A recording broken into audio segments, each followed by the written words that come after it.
चलिए आज बात करते हैं एक ऐसे थ्रिलर की, एक ऐसी पहेली की जहां जैसे जैसे पर्दे खुलती हैं मामला और भी ज्यादा उलझता चला जाता है। कहानी का नाम है कोहिमा कॉन्स्पिरेसी और यकीन मानिए इसमें कुछ भी वैसा नहीं है जैसा पहली नजर में लगता है। तो सोचिए जरा, क्या हो अगर जिस आदमी पर खून का इल्जाम लगा है वो असल में पहले से ही एक कातिल हो। यही कहानी है अखिन पंडित की, एक ऐसा हिटमैन जो अपनी पुरानी जिंदगी छोड़ चुका है, या कहिए छोड़ने की कोशिश कर रहा है। पर उसका अतीत उसका पीछा नहीं छोड़ता और उसे एक ऐसे जाल में फंसा देता है जहां से निकलना लगभग नामुमकिन है। तो कहानी की पहली परत खुलती है नागालैंड में। यहाँ अखिन की जिंदगी बाहर से देखने में बड़ी शानदार है। वो एक बहुत ताकतवर वॉरलॉर्ड का दामाद जो है, लेकिन असलियत में ये आलीशान जिंदगी उसके लिए एक सोने के पिंजरे से ज्यादा कुछ नहीं।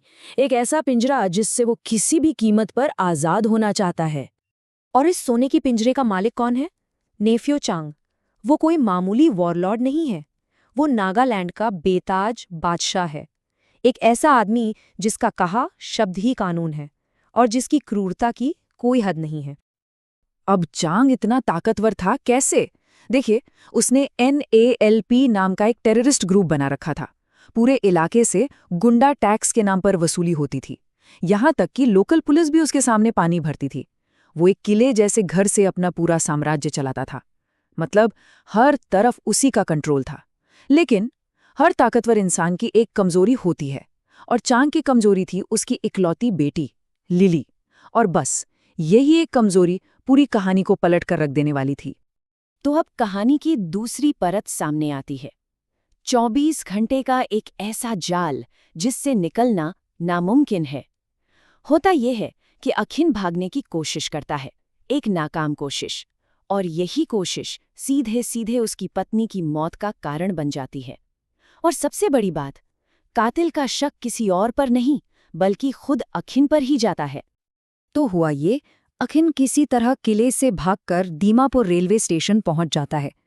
बस वो आज़ादी से कुछ ही कदम दूर था, लेकिन तभी प्लेटफॉर्म पर उसे चांग का आदमी खुपलांग और खुद उसकी पत्नी लिली रोक लेते हैं। वहां एक रेलवे पुलिस वाला बीच बचाव करने आता है और खुपलांग बिना एक पल सोचे उसे गोली मार देता है, बस सबके सामने। इस एक गोली ने अखिन के भागने के सारे रास्ते बंद कर दिए और उसे वापस लौटना पड़ा। और जैसे ही वो किले में वापस पहुंचते हैं, कुछ ही देर में लिली की लाश मिलती है उसी के कमरे में। चैंग का गुस्सा और शक सीधा अखिन पर जाता है और फिर वो एक ऐसा खौफनाक अल्टीमेटम देता है जिसे सुनकर रोंगटे खड़े हो जाएं। वो कहता है, अगर 24 घंटे के अंदर अखिन नहीं मिला तो नागालैंड की हर एक कुंवारी लड़की को मार दिया जाएगा। सोचिए, अब ये सिर्फ अखिन की जान बचाने की लड़ाई नहीं थी। तो अब अखिन भाग रहा है अपनी जान बचाने के लिए और उन मासूम लड़कियों की जान बचाने के लिए भी। और इसी भागदौड़ में वो पहुंचता है कहानी की तीसरी परत तक, चर्च में छिपे राज, वो राज जिन पर चांग का पूरा साम्राज्य खड़ा था। भागते भागते अखिन एक पुराने वीरान चर्च में पनाह लेता है, एक ऐसी जगह जिसे लोग शापित मानते थे और जहां कोई आने की हिम्मत नहीं करता था।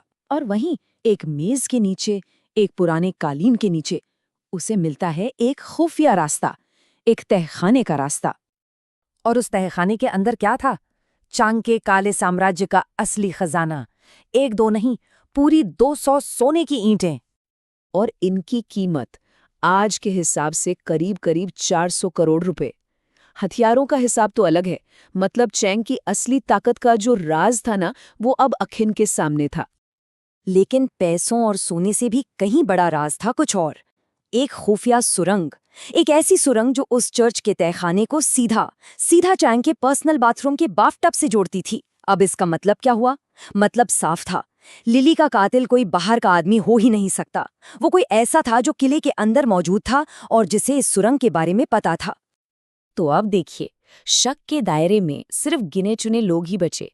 इस सुरंग का राज सिर्फ 4 लोगों को पता था, खुद चांग, उसकी बेटी लिली, उसका राइट हैंड मैन खुपलांग और उसका स्पेशल कमांडर टोंग। अब लिली तो खुद शिकार थी, चांग अपनी बेटी को क्या मारेगा? तो बचे कौन? खुपलांग और टोंग। कातिल इन्हीं दोनों में से कोई एक था। और यहीं से कहानी एक नया मोड़ लेती है। अब ये सिर्फ एक मर्डर मिस्ट्री नहीं रह जाती, ये बन जाती है एक खूनी तख्ता पलट की कहानी। वॉरलॉर्ड के पतन की कहानी। होता ये है कि अखिन किसी तरह चांग से मिलता है और उसे सुरंग वाली बात बताकर यकीन दिला देता है कि वो बेगुनाह है।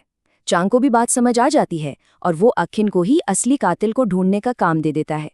लेकिन कहानी में एक और ट्विस्ट आता है। जैसे ही चांग अपने बेडरूम में होता है, उसका सबसे भरोसेमंद आदमी कमांडर टोंग उसे गोली मार देता है। एक पल में वफादारी बदल गई और टोंग ने चांग के पूरे साम्राज्य पर कब्जा कर लिया। वो बन गया नया बादशाह। अब टोंग के राज में अखिन का किले में रहना और भी खतरनाक था, तो वो वहां से भाग निकलता है। और इसी भागदौड़ के बीच ट्रेन के एक सफर में इस पूरी साजिश की आखिरी और सबसे गहरी गुत्थी सुलझने वाली है। अखिन अकेला नहीं भाग रहा, उसके साथ है लीना, लिली की दोस्त, जिसे उसने टोंग के चंगुल से बचाया है। दोनों ट्रेन में बैठकर भाग रहे हैं, लेकिन तभी अखिन के दिमाग में एक एक करके सारी बातें जुड़ने लगती हैं और उसका शक उस लड़की पे जाता है जो ठीक उसके सामने बैठी है, लीना। लेकिन शक की वजह क्या थी? एक बहुत छोटा सा सुराग, एक इशारा। हुआ ये था कि भागते वक्त लीना ने एक गार्ड को गोली मारी थी और गोली चलाने से ठीक पहले उसने अपने गले में पहने क्रॉस को चूमा था। बस यही देखकर अखिन को सब याद आ गया। उसे याद आया कि लिली की लाश मिलने के बाद ठीक ऐसा ही एक क्रॉस उसके अपने कमरे में पड़ा मिला था। कातिल ने जानबूझकर उसे वहां छोड़ा था। और फिर अखिन के सामने लीना सच उगल देती है। वो मान लेती है कि हाँ, लिली को उसी ने मारा था। लेकिन क्यों? पैसे या ताकत के लिए नहीं, बल्कि बदले के लिए। वो चांग को वही दर्द देना चाहती थी जो सालों पहले चांग ने उसे दिया था। दरअसल चांग ने लीना की मां को मरवा दिया था और लीना ने उसकी बेटी को मारकर अपना बदला लिया। तो अब जाकर पूरी तस्वीर साफ होती है। ये कहानी सिर्फ एक मर्डर की नहीं थी, ये बदले की कहानी थी। एक ऐसी विरासत, एक ऐसी आग जिसमें लगभग हर किरदार जल रहा था। अपना सच बताने के बाद लीना शायद उस बोझ के साथ जी नहीं पाती। वो चलती ट्रेन से कूद जाती है और अपनी जान दे देती है। सब कुछ खत्म ऐसा लगता है, लेकिन नहीं। कहानी में एक आखिरी मोड़ अभी बाकी था। ठीक उसी वक्त अखिन का फोन बजता है। फोन पर कौन था? लिली की दूसरी दोस्त चिंगिनोसा। और वो जो बताती है वो इस कहानी का सबसे बड़ा धमाका है। वो कहती है, मैंने ही तुम्हें लिली के कातिल को ढूंढने के लिए उकसाया था, क्योंकि मैं जानती थी कि तुम्हारी लड़ाई आखिर में चांग से ही होगी। क्यों? क्योंकि चांग ने सालों पहले चिंगिनोसा के भी पूरे परिवार को मार डाला था। तो उसने अखिन को एक मोहरे की तरह इस्तेमाल किया, चांग को बर्बाद करने के लिए। क्या कमाल की चाल थी। तो देखिए, यहाँ बदले के दो रास्ते हमारे सामने आते हैं। एक तरफ लीना का बदला था, जो इमोशनल था, सीधा था और जिसका अंत खुद लीना की मौत से हुआ। और दूसरी तरफ चिंगिनोसा का बदला, शातिर, दिमाग से खेला गया खेल, जिसमें उसने अपने दुश्मन को पूरी तरह तबाह कर दिया और खुद कामयाब रही।